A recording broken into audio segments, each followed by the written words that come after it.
How are you doing, everybody? My name is Gunther Oka, and welcome to the channel. I'm a professional wakeboarder and water sports enthusiast of all sorts, and today we are talking foils.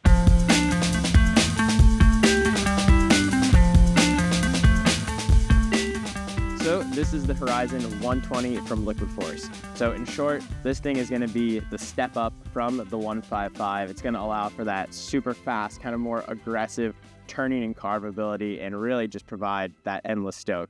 So if you want to learn more though and want to nerd out, stay tuned. So for the session today, we're going to be running the Freedom Foil Board 3.9 whip, the 28-inch Liquid Force carbon mast. We also, we're going to try to keep the setup with the foil, what's recommended out of the box. We'll dive into that in just a second. For the boat, we're going to be using the Axis A24.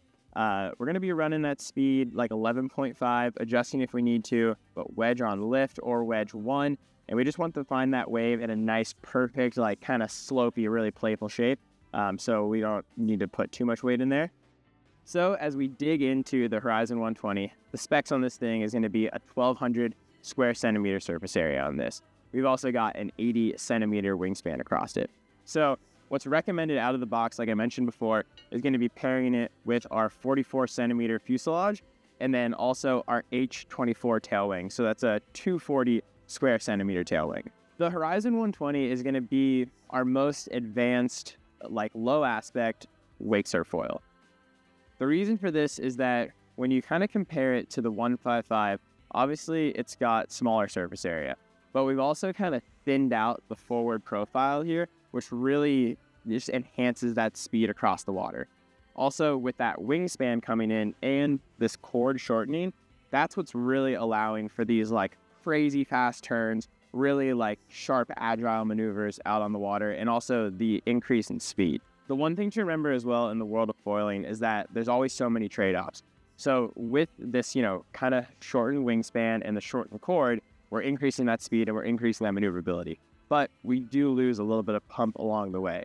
So there's kind of that, when you first jump on this foil, you can't be too discouraged if that second wave isn't coming as easily, but know that you've got a little bit more speed to use as your friend to help get you there. So when we pair it with this 44 centimeter fuselage, what we're essentially doing is like loosening trucks on a skateboard.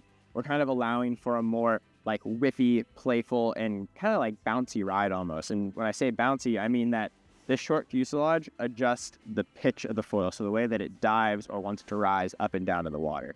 So this just kind of gives us a little bit more range of movement where we can really kind of drive it along and get that foil up or push it down if we need to. H24 tail wing is going to be paired with this to almost help balance out the shorter fuselage.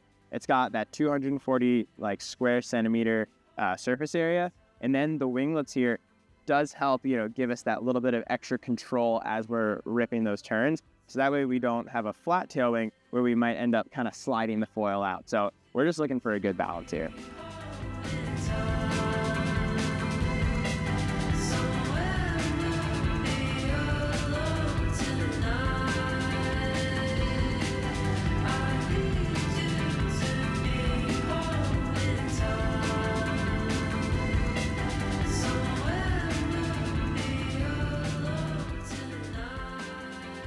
The 120, the most just like highly rippable, so surfy, so skatey, really, really fun foil in the Horizon line. And so a couple things right out of the gate was just, that quickness and the speed that it picks up compared to the 155, and especially compared to the 190, it just moves on a dime. And so, this tail wing was really nice to kind of add that little bit of stabilization.